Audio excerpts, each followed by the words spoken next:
Hello and welcome to the first ever episode of Doom Scrolling, the show that stayed up late reading dystopian articles so you don't have to.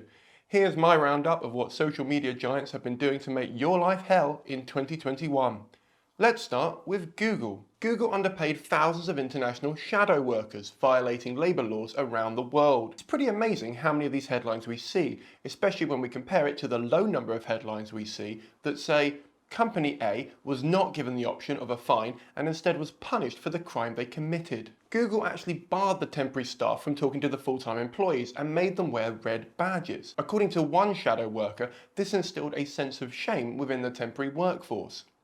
Don't Be Evil seems to have aged very well. Next up in Thanks for Doing That news, Google locked email accounts owned by former Afghan government officials and have refused to give the current Taliban access to them even though they asked nicely. Google has said though they will also not be giving any other governments access to those email accounts either. But if you'd like to send them some thoughts or critical memes, the email address is info@taliban.gov. Moving on to Twitter. Twitter is going to start labelling good bot accounts, and by good bot, they mean accounts with views they agree with. This also screams like they're trying to suck up to our future machine overlords, something I refuse to do. Next, good news, Twitter banned fake Amazon worker accounts posting anti-union messages. Bad news, they did it days after the historic vote in Alabama closed. The vote was offering Amazon workers the chance to form their first ever union. In completely unrelated news, a farmer has closed the stable door after the horses bolted.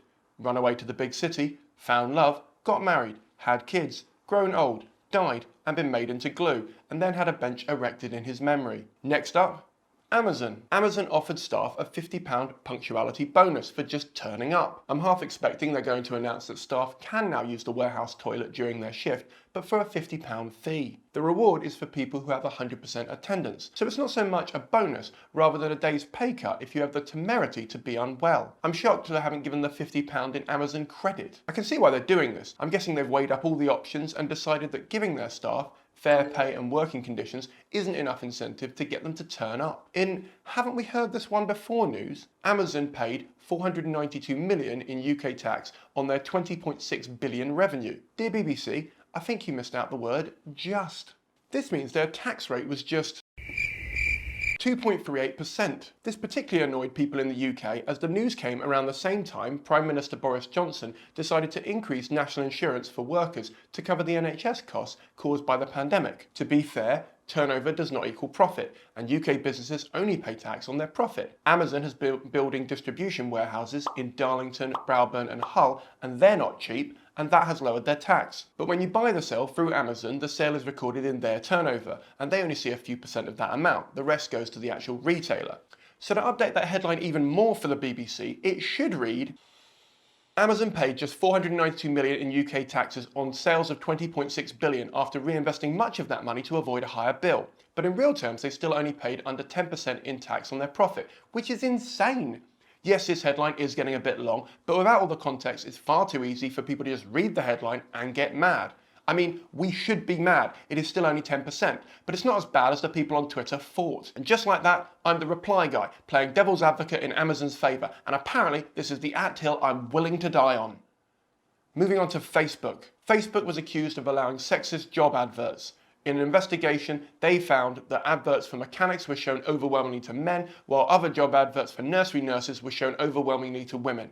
When asked about this, Zuckerberg said, "We're not sexist, and anyone who thinks we are is just a crazy bitch." Facebook has now teamed up with Ray-Bans to create smart glasses that can take photos, record videos, answer phone calls, and play podcasts, because this went down so well when Snapchat and Google did it. You can see why they've named them Ray-Ban Stories and not Facebook Frames. This is partly because that name sucks, but also because anything with the word Facebook in it sets off privacy concerns within the minds of, well, everyone. Zuckerberg reassured people by saying that glasses would not record everything you do and see. When Ray-Bans were asked if glasses could record people without their knowledge or consent, the official response was, "We recommend people alert those around them when recording." I'm all for personal responsibility, but at some point, Facebook needs to shoulder some of the privacy burdens in some of the products it creates. Facebook's official press release said it was a new way to capture, share and listen. Yeah, but what's the advantage to the consumer? It was then revealed that Facebook made money from dangerous abortion reversal ads targeted at teenagers that were seen 18.4 million times. So business as usual for the company currently trying to make Instagram for kids. If you're anything like me, you're currently asking, what the fuck is an abortion reversal? Well, it turns out these are pills that help women produce more progesterone to keep the pregnancy going. But they don't stop contractions, which cause major hemorrhages. And they're proven to not work and unsafe, according to the American College of Obstetricians and Gynecologists. You keep it classy, Zuckerberg. In no shit Sherlock news, leaked documents showed just how toxic Facebook and Instagram are to teenage girls. And, well, everyone. Facebook then went on to deny any wrongdoings and denied ignoring any findings from its own research that might be inconvenient to the company. In a statement, Zuckerberg said that he had investigated Facebook and found nothing wrong, which isn't so much ignoring the elephant in the room, so much as it is letting the elephant take a dump on your desk while you try and work round it. Finally, previously, Facebook has said that it doesn't read your WhatsApp messages, but a new investigation says that it does. So now they're changing mark as read to mark has read. Thanks very much for watching. If you've enjoyed this video, please don't forget to like it and subscribe for more. Also, if you did enjoy this video, next you should definitely watch this video about why Facebook wants to own the world of VR. Godspeed, and I'll see you all next week.